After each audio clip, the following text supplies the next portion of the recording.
Hello, everyone. Season 2 of the Bill Safranek Team podcast. In this show, we look back upon our careers as educators, coaches. We will talk with people that we have taught, we've mentored, we've coached, we've influenced, or we've come across in our careers. My name is Mike Laporta. I am the former principal at Freedom High School, the former head wrestling coach at Muhlenberg College. I've also coached at area high schools as an assistant, and I'm a current real estate agent with eXp Realty on the Bill Safranek team. Today, I'm with Westley Morris. West is a local entrepreneur and motivational speaker owning WAM Inspires. We'll talk about that in a few minutes. But West, you've been chosen as Lehigh Valley Style Magazine's Man of the Year. Yeah. How'd that happen? The people have spoken, right? The people have spoken. Thank you for having me on the show, and thank you for asking me to be here. That was years in the making, right?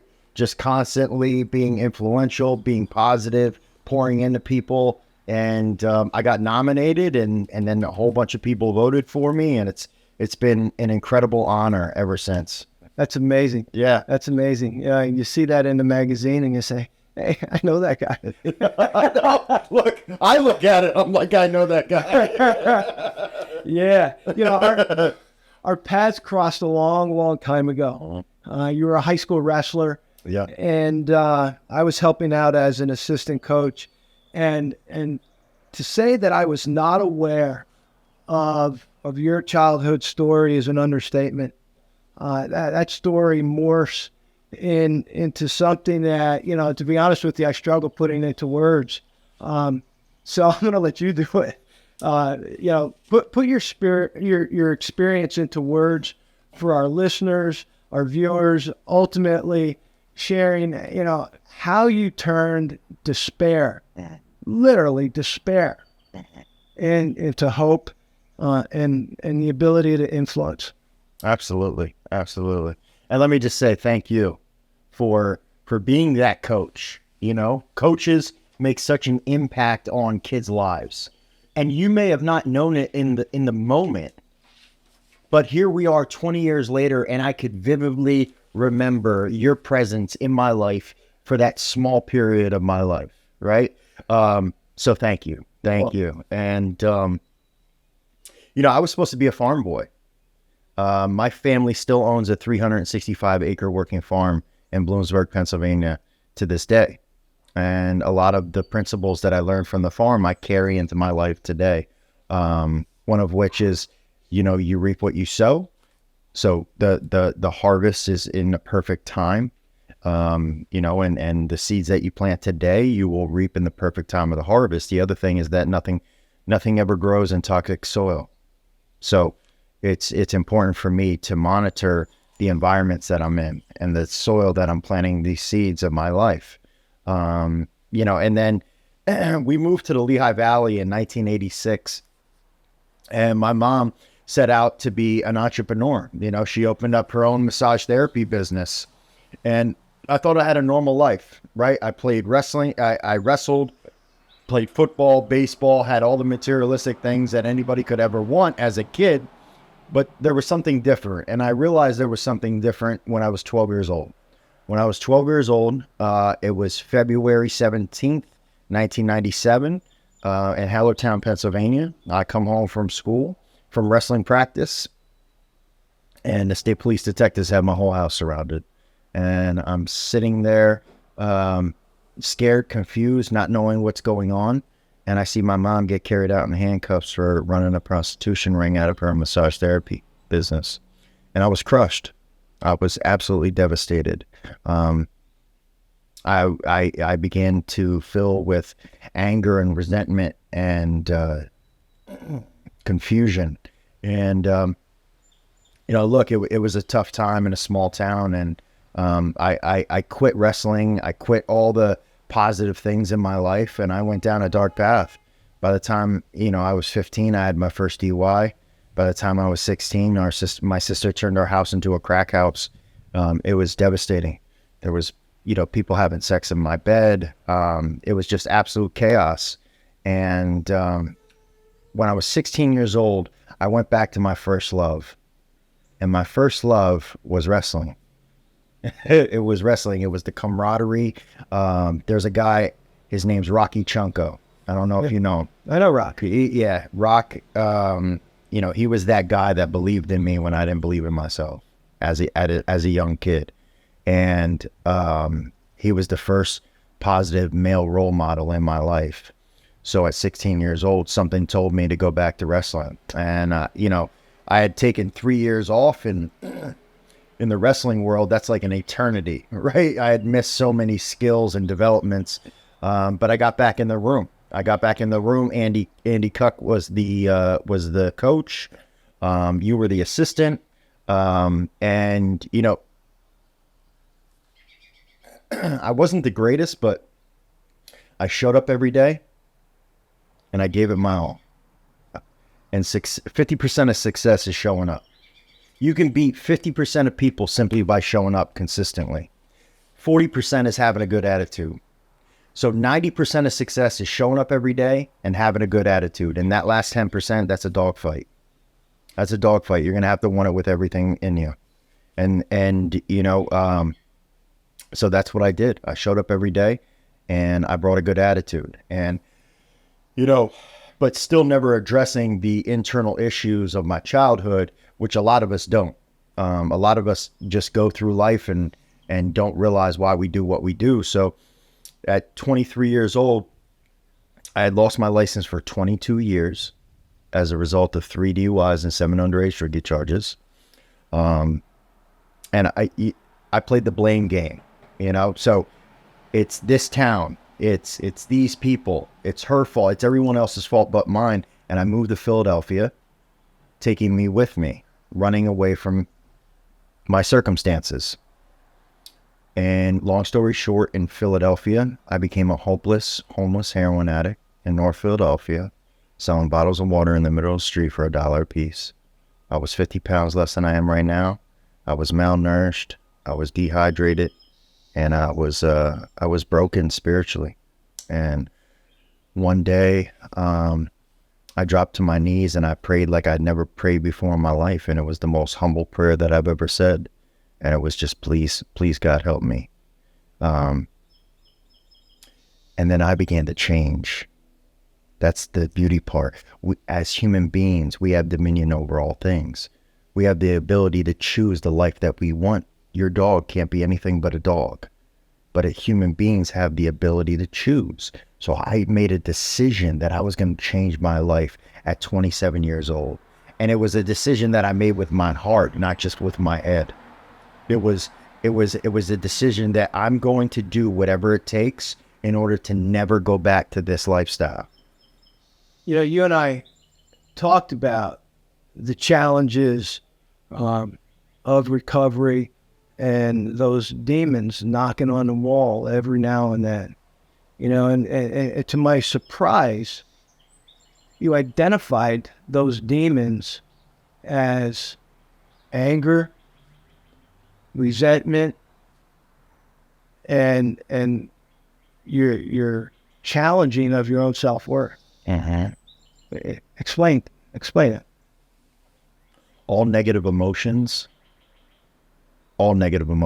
fear, anger, resentment, stress, chaos. You know what they are? They're me thinking about me. In some way, shape, or form, whenever I'm frustrated, whenever I'm stressed out, whenever I'm afraid or angry, it's me thinking about me. And when I change that perspective and put the focus on others, my life goes so much better. So every single day I wake up, the very first thing I do is say thank you for another day, for God, for the life that I have. I start my day with an attitude of gratitude, and then I meditate every single day. I did it this morning before I came here. And I envision the person or the life that I want to have and the people that I want to serve and the people that I want to pour into every single day. It's a daily battle. It's not what you do, it's what you do daily. Yeah. You think about, we have a very me-oriented society. If we just started focusing on the right thing, start focusing on making our communities better, ourselves better, our people better, we'd have a better society today, don't you think? Or a better life. Or a better life. I don't know about the world around me, but I can change. You can change you. I can control this. Yep. Yeah. I actually won an award for that. So COVID, and just so you know, I watched my mom get arrested in 1997.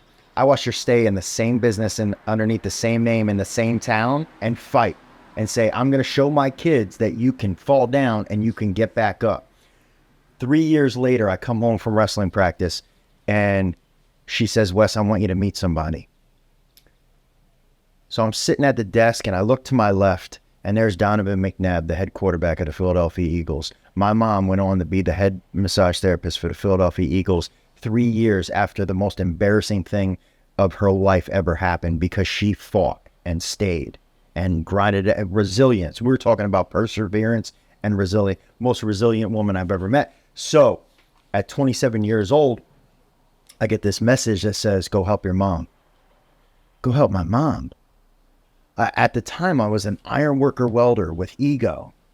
Go help my mom. She's a massage therapist. You want me to go rub dudes' backs? That was the mindset that I had, right? Go help your mom. But I lost my license for 22 years. I'm a former homeless heroin addict. I don't know anything about business. Go help your mom. How you're going to do something is none of your business. If I were to look at all the ways how I'm going to help my mom and grow my family business, it never would have happened. My job was to be obedient. So I rode my bike 8.5 miles every single day from Allentown to Hellertown to go build my family business and to change the name and rebrand and grow it and add leadership and technology and self-development. And we grew 1,000% in 4.5 years through a worldwide pandemic. And when the pandemic hit, I stayed at home and I ate food and I watched the news for 2 weeks and I got extremely depressed. And I said, if I'm going down swinging. So I got on my bicycle, I rode to Hellertown every day, and I did a complete renovation of the internal business, of the decor. I donated meals to Freemansburg Elementary School because some of those kids, that's the only time they eat. I donated meals to St. Luke's Hospital with Christian Duarte, who was one of your guests. Yep. Partnered with him and collaborated. Next thing you know, the Chamber of Commerce, when all the dust settled and we all went back to work, they said, you know what, we've been watching you. And we're going to give you the Good Samaritan Award. So I got a plaque from the U.S. House of Representatives and the U.S. House of Senate that says I'm a good Samaritan because I took the focus off of me and I put it on others. Awesome. That's awesome. We talk about, you've won a number of awards. And you've won the Rising Star Award for Stream Energy Sales. What's that? So when I started growing Saucon Valley Massage, this guy put an opportunity in front of me for network marketing. I never did network marketing. I never did sales before in my life. I didn't even have an electric bill. But he says, you know what? If you help enough people save on their electric bill, you'll get free energy. Sounds good to me. Was it door to door? It was direct marketing. Yeah, direct sales. Gotcha. Right? Okay. There was a guy, it's your upline. It's the person that gets you involved in the business. And they took a look at my external circumstances. Guy doesn't drive. Guy's got a history of bad decisions, no formal education. He's not going to do anything, right? Well, I'm about the last person you want to say that to, because I will figure stuff out and I will persevere just in spite of it. I think it's that wrestling mentality that it doesn't matter what happens, I will come back the next day and I will fight. Absolutely. And in 9 months, I went to the top 1% of the company, with no network marketing experience whatsoever. Down in Texas, they gave me this huge award for the Rising Star in front of 5,000 people. It was absolutely incredible. And I'll share with you in a little bit how that's significant to what you do. But yeah, it was cool. It was a belief building, and I couldn't even spell passive residual income prior to that. So yeah. You stated, we were talking the other day, and you mentioned a phrase to me, and it was, when your why is greater than the how, success will be inevitable. Yeah. That's a mantra that I've lived the last 10 years. And, look, I hope everybody gets exactly what they want so they can realize that maybe that's not what they want. I hope everyone, we live in a society where everything is right here on the phone, and influencers are always positioning themselves as materialistic gods. And there's a generation that gets trapped in acquiring materialistic things. And I'm not one that's against, I like things, right? Mm-hmm. But at 27 years old, I was making $80,000 a year, and I was an iron worker welder, had the girl, I was driving without a license, but I had all the things that I thought were supposed to make me happy, and I'm looking down the barrel of a 9mm. Want to blow my brains out. How could I have all this stuff and I'm still not fulfilled inside? And I realized that success without fulfillment is the ultimate failure. You can never fix a spiritual void with a physical thing. So when God told me to go help my mom and grow my business, my family business, and make sure that my family business has a great reputation in our community, my why was that 12-year-old little boy had to heal. And when your why is so great, when it's about someone else, you will reach levels and gears within your personal performance that you never even knew were there. It's amazing, put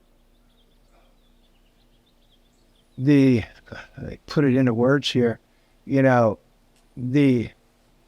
lack or the inability to repair something that happened so long ago runs so deep that I know you just need to, you need to heal. Yeah, you need to heal. Changing gear. What does life look like for Wes now? November 22nd, 2022, I gave the business back to my mom. I had grown it 1,000%, maximum capacity, 214 5-star reviews on Google. I had reached a plateau. There you go. Free and clear. And, I'm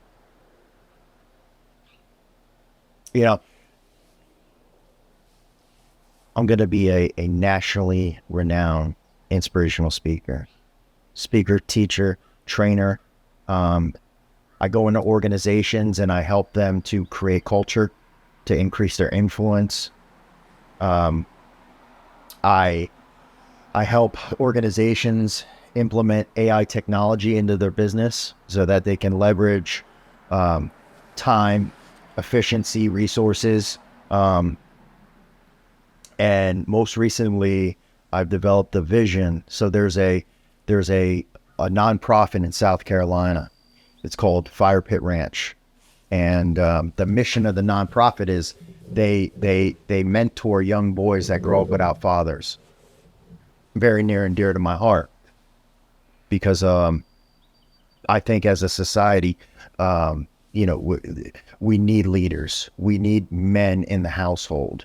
We need positive male role models. And that's what this organization does. They mentor young boys. So they asked me to come down and speak. Absolutely. Let's go. Right. And during one of my morning meditations, the vision came into my awareness that I'm not supposed to take an airplane there. I'm supposed to ride my bicycle there. So I'm getting ready to ride my bike 500 miles to go speak to 200 young boys that don't have fathers. And when I get done speaking, I'm going to give them a bicycle. And I'm going to tell them that this thing can take you anywhere in the world if you allow it to. That's amazing. 500 miles. What Yep. what state? South Carolina. South Carolina. South Carolina. Wow. Yeah. And we're going to raise money for the organization. And I'm going to continue to serve things that are bigger than myself. Good for you. Absolutely. That's amazing. As we wrap up our show, if you were to offer one bit of advice to anyone crossing your path in life, what would it be? Your future potential has nothing to do with your current results. Your future potential Has nothing to do with your current results. We take a look at our results in our life right now. Where we live, our income, our weight, who were our relationships. We take a look at our physical results, and then we make an opinion about what's possible for us. We do it subconsciously without even knowing. And I'm saying that your future potential, that what you're capable of, has nothing to do with what you can see right in front of you. And if you just expand your awareness just a little bit, be amazed at what you can accomplish. I'm living proof. Yeah, Wesley,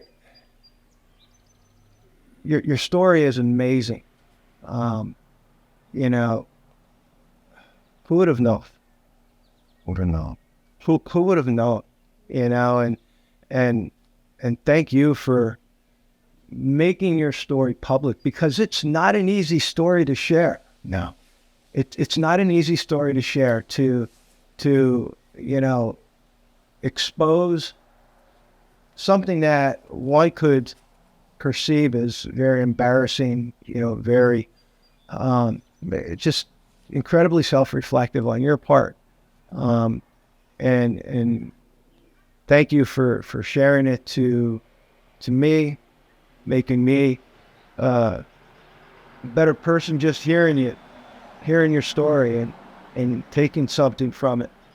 I want to thank our viewers and our listeners for, you know, clicking on our link and watching our video today. We are out of time. I want to thank Westley for your time. Westley Morris, award-winning entrepreneur. What amazing! I love it. I want to thank our producers, New Street Digital, Steel Pixels, for helping us produce our show today. And you know, tune in. We're going to have another show coming up in the next couple of weeks. Please consider tuning in, and thank you for being with us.